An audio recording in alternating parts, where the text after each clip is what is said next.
Hello friends, welcome to cook with Sumitra. இன்றைக்கி வீடியோவில் பூரி எப்படி செய்யலாந்தாங்க பார்க்க போகிறோம். ஒரு முறை இப்படி செஞ்சு பாருங்கள். நல்லா புசு புசுன்னு பூரி எல்லாம் உப்பெல்லாம் வருங்க. வாங்க எப்படி செய்யலான்னு பார்க்கலாம். ஒரு அகலமான பாத்திரம் எடுத்துக்கோங்க. நான் இந்த கப்பால் 4 கப் கோதுமை மாவு சேர்த்துக்கிறேங்க. 4 கப் கோதுமை மாவு சேர்த்துக்கலாம். நம்மக்கிட்ட மெஷரிங் கப் இருந்தாலும் நம்ம சேர்த்துக்கலாம். மாவு கூடவே 4 ஸ்பூன் ரவை சேர்த்துக்கோங்க. அப்படி இல்லைன்னா நம்ம எந்த கப்பால் எடுக்கிறோமோ அதே கப்பால் 1/4 கப் அளவுக்கு ரவை சேர்த்துக்கோங்க. தேவையான அளவு உப்பு சேர்த்து நல்லா கலந்து விட்டுக்கோங்க. மாவு, உப்பு, ரவை எல்லாமே சேர்த்து கலந்து விட்டுக்கோங்க. ரவை அதிக அளவு சேர்த்துடக்கூடாதுங்க. இப்போ நல்லாவே கலந்து விட்டாச்சுங்க. இப்போ கொஞ்சம் கொஞ்சமாக தண்ணி தெளித்து மாவு பிசைஞ்சிக்கோங்க. ஒரே டைமில் அதிக அளவு தண்ணி சேர்த்துறாதீங்க. சப்பாத்தி மாவு மாதிரி சாஃப்டாக பிசையக்கூடாதுங்க. பூரிக்கு மாவு எப்பொழுதுமே டைட்டாக இருக்கணும். மாவு பிசைஞ்சாச்சுங்க. இப்போ இதே போல் எல்லாம் டைட்டாக இருக்கணுங்க. இப்போ கடைசியாக 1 ஸ்பூன் எண்ணெய் சேர்த்து பிசைஞ்சிக்கோங்க.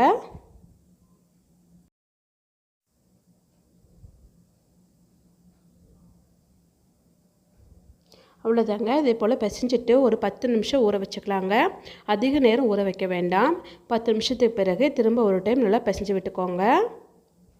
இப்போ சின்ன சின்ன உருண்டைகளை நம்ம உருட்டிக்கலாங்க. இதே போல் சின்ன சின்ன உருண்டைகளை உருட்டி வச்சுக்கலாம். நம்ம எல்லா மாவுமே உருண்டையாக உருட்டி வச்சுக்கலாங்க. இப்போ நம்ம உருண்டையை உருட்டி வச்சிட்டோங்க. இப்போ நம்ம தேய்ச்சிக்கலாம். இப்போ கொஞ்சமாக உதிரி மாவை எடுத்துக்கோங்க. அதில் லைட்டாக தேய்ச்சிட்டு நம்ம தேய்ச்சிக்கலாம். மாவு தேய்க்கும் பொழுது சப்பாத்தி மாதிரி நைஸாக தேய்க்கக்கூடாதுங்க. ஒரு திக்காக தேய்ச்சிக்கணும்.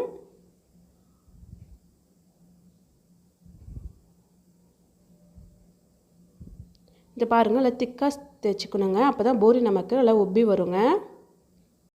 தேய்ச்சி முடித்த பிறகு ரவுண்ட் ஷேப்புக்கு இதே போல் ஒரு கிண்ணம் எல்லாம் டிஃபன் பாக்ஸ் வச்சு ரவுண்டாக கட் பண்ணிக்கலாங்க. இல்லைன்னா நம்ம அப்படியே கூட நம்ம போட்டு எடுத்துக்கலாம்.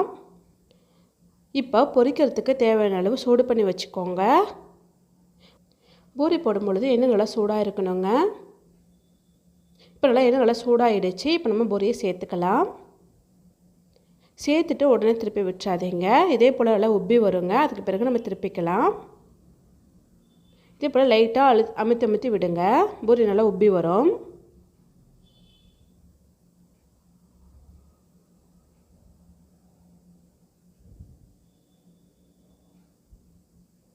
பூரி நல்லா கலர் மாதிரி நல்லா வெந்து வந்துருச்சு பாருங்கள்.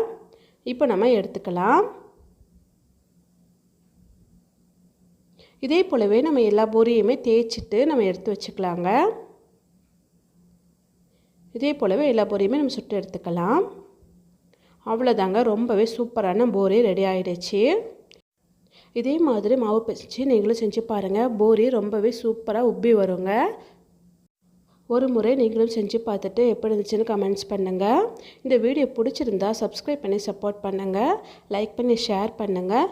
தேங்க்யூ.